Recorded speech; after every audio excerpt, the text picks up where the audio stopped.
আসসালামু আলাইকুম রহমতুল্লাহি ওবারাকাতুহু। দূরে কাছের যে যেখান থেকে যুক্ত হচ্ছেন, বরগুনা মানুষের কথা পেজের পক্ষ থেকে আপনাদেরকে জানাচ্ছি অসংখ্য মোবারকবাদ। শীতের এই সময় সন্ধ্যার এই ঠান্ডা মৃদু হাওয়ার মধ্যে রয়েছি বরগুনার প্রাণ কেন্দ্রে। দেখতে পাচ্ছেন উপরে আকাশ, নিচে পিচ জ্বালা সড়ক পথ। খোলা গাড়িতে যখন এই সময়টা শুধু ল্যাম্পপোস্টের বাতি আর স্বচ্ছ আকাশ ছাড়া তেমন কিছুই নেই, আর শুধু রয়েছে নিজ নিজ গন্তব্যের দিকে ফিরে চলা রাস্তার এই গাড়িগুলো, পথচারী আর টুন টান শুনশান শব্দ খালি।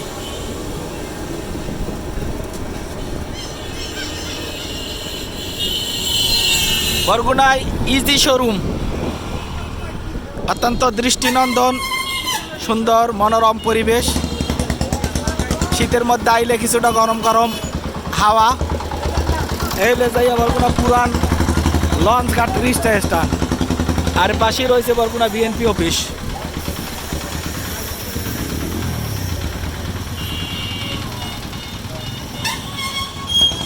রাস্তার পাশে দাঁড়াইয়া এরকম মুক্ত মনে হালিম খাওয়ার স্বাদই অন্যরকম।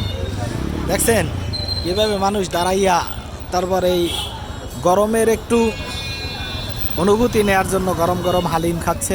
বরগুনা শহর যদিও ছোট, কিন্তু রিস্কার যেকালে জ্যাম পড়ে এ সময় কিন্তু অনেক কষ্ট হয় এখান থেকে যাইতেও। মূল শহরের ভিতরের দৃশ্য সুন্দর মনোরম। Al Mizan shopping complex, Mizan tower, মসজিদ মার্কেট, বরগুনা। দৃষ্টিনন্দন বিলাসবহুল চলন্ত সিঁড়ি, লিফট সবই পাবেন এখানে।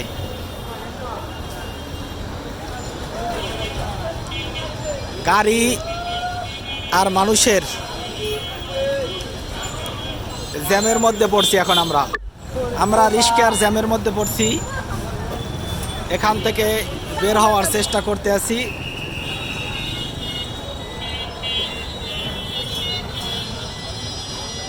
আস্তে আস্তে করে সামনে আগাচ্ছি।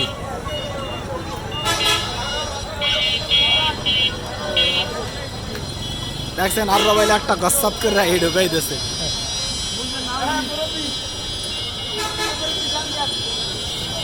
চলছি সামনের দিকে।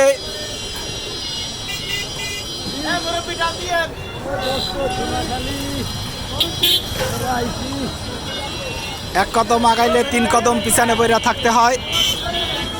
রিস্কার শহরের জ্যাম। আপনারা তো ঢাকার শহর, বরিশাল বিভাগীয় শহর, বিভিন্ন শহরে আপনারা বিভিন্ন বড় বড় গাড়ির জ্যামে পড়েন। আজকে আপনারা দেখতে পাচ্ছেন যে আমরা উপশহর জেলা শহরে কীভাবে রিস্কার জ্যামের মধ্যে পড়ি, এবং আমরা দীর্ঘ অপেক্ষার পর এই জায়গা আমরা অতিক্রম করি।